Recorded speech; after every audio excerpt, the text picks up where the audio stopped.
Yes. Good. Ooh, good one. That's a real one, Nige. There he is. Good. That's a good fish. Yep. Okay.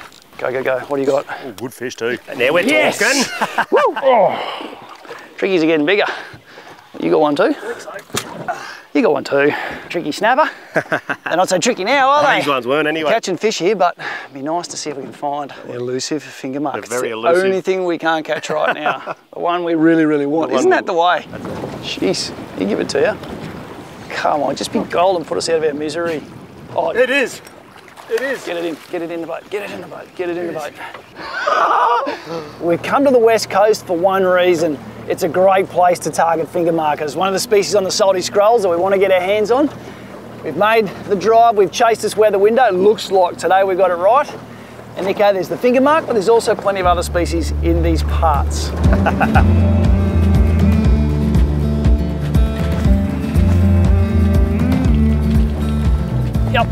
Yeah. We had to cast to that. We've always got the little casting lure handy when this stuff happens. That's a mac tuna. A mac tuna, that even one. better. We'll keep that one for a crab pot bait. Exactly what we want. Great strip bait as well, so we might knock the fillets off and just put the frame in the pots. You're saying I can catch both our species with that one fish? That one fish is very important to us today, I think. There he is. Got him. Good take. Got him, wasn't it? Yes. Oh, he's going at me, he's coming at me. He's coming at me. He's swimming away from you. Now he's taking off. Oh, it's a lot of fun. Pelagic high-speed takes. I'm never going to get tired of them, Nico. Never. How many baits you reckon we get off that? Well, do you know what you could do? Little belly strips. Ooh. Teaser at the back, just in case. Just switch one, or we can skip it the whole way. And then flip, flip, flip. And the rest we can get Fingermark baits. This stuff here, Fingermark. This stuff here, Sailey. And then half crab baits. There's no wastage there. That's a really good utilisation of a fish. Awesome. Without any marks, we need to find a few key spots to start searching, and river mouths are always a good funnel point for bait. We've got our sounder set up, side scan. I'm shooting out 40 metres either side of the boat. We're in 10 metres of water. I also have the traditional 2D on, because it tells us a lot of information on what is close to the bottom, whereas the side scans give me a lot of information on where I can locate rocks, lumps, and these little points of interest that we're trying to find are only very small and discreet. The smaller points tend to have less sharks on them, and they are also little gold mines. So take the time to find the mark, position the boat right. Usually, you'll have a good session on the fish. Right now, we've just started to find there's a bit of fluff on the bottom, a couple of fish marking higher up. I think this is probably as good a place to start as anywhere. What are we going to do? I'm going to bait. Old lure. I think that's a good option. Yep. Mix it up, see what's working. I'm not too proud to change up if the lures are working. Me neither. Vibe? I'm going to vibe it. I'm going to running sinker, straight to be hooked. We love mixing our approach. It's always the quickest way as a team to work out what might be working better on a day, and then we'll both hone in and do that. So I'm going to put down the good old trusty vibe. It's a great way of attracting pretty much anything from the top to the bottom. I know once that prawn you put down starts getting bust up, bit of stuff will start to happen. Yep, and sometimes the smaller fish that come around the bait can trigger a bite on that one. So a bit of teamwork, we can make something happen. Yep. There he is. Good. That's a good fish. Yep, okay. Righto. You're away. Go, go, go. What do you got? Got a big cod, I think. Is it? Big gold spot. Not quite what we're chasing, but great fun, and they are very tasty, but they're very vital in our ecosystem, so I do like letting them go. Duk, duk, duk. Oh, good fish too. It might be a tusky. Up him, Nige. Oh, come on. It's a tusky, right? Good tusk. Good tusk. Yeah, good tusk. Rip him in. Yes. Good tusky. And now we're talking. Woo! The scary thing is they get a lot bigger than this, Nico. They do. A lot bigger. What a gorgeous fish. There's one of the fish we did want to come to the west coast to chase. Black spot tusky. Don't disappoint on the table either. Such a beautiful fish, but beautiful to eat too. And this time of the day, who knows what else we're going to catch. I reckon Nico doesn't like seeing this go back. He likes them going onto the dinner table. So unfortunately, mate, that's where you're headed. Yes. Good. Ooh, good one. That's a real one, Nige. You can see him. It's a big tricky. Holy dooly. Oh, big tricky snapper. It's a cracker. What a chunk.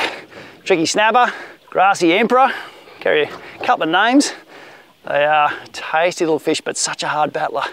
This one, he is going to go back because not quite our target species, but I tell you what, so much fun, and aren't they just gorgeous to look at? Big red throat and that iridescent blue around the eyes, they're just remarkable to look at. That's it. That's a good tusky.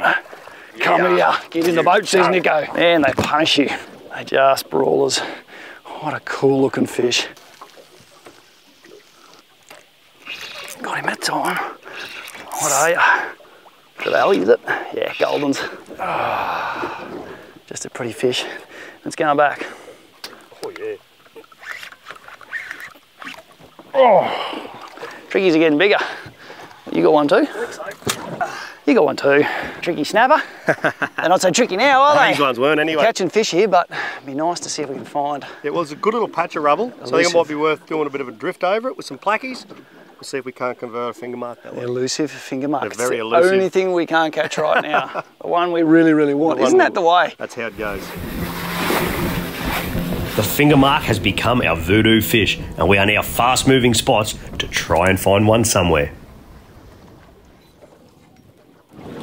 Just get that, I get that feeling that the vibe's going to catch the Fingermark. Just don't know why. Just dirty.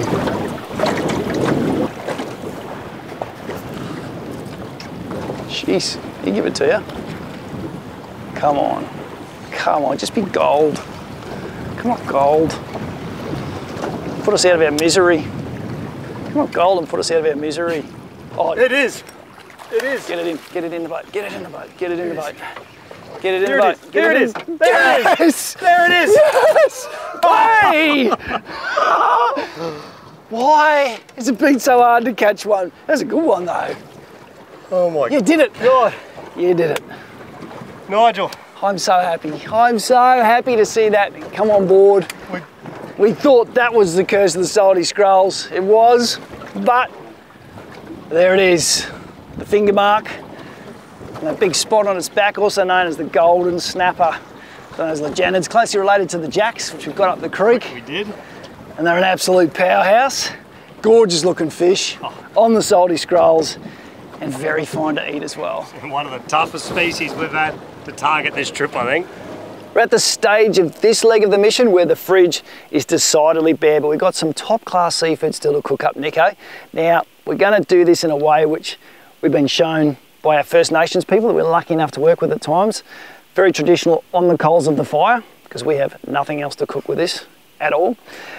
What it lacks in the visual aesthetics, it makes up for in flavour. So it's not one of those meals where you eat with your eyes. It doesn't look the best, but if you get it right, it is second to none. Now, you're a gun when it comes to cooking on the coals, so tell us some of the do's and don'ts for getting it right. Well, the only reason I'm good at cooking on the coals, Nigel, is because I hate doing dishes.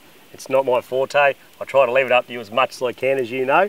So if I get the opportunity to cook this way, very little mess and a very outstanding product at the end. And it's as simple as setting yourself up with a little hole in the sand, dig it sort of the size of your fish or crabs that you're going to cook in. Get a couple of nice sized logs to start with, put them right on the bottom. I build my fire on top of that with the smaller timber, light it all up, let it burn. Give yourself plenty of time. Just let it burn right down. You get a great bed of coals, level them all out, and then this is how easy it is. Don't gut your fish, don't gill your fish, just put your fish straight on top of them coals. 10 minutes, 15 minutes, depending on how big the fish is. It will go black, and don't let that worry you. It's not an issue, like we said, it's not aesthetically pleasing, but it is sensational. Once it's blackened, do the same to the opposite side, 15 minutes or so, pull them off, let them sit, and basically all that black skin has become the alfoil. That'll just peel off and you will see the whitest flesh you could ever imagine.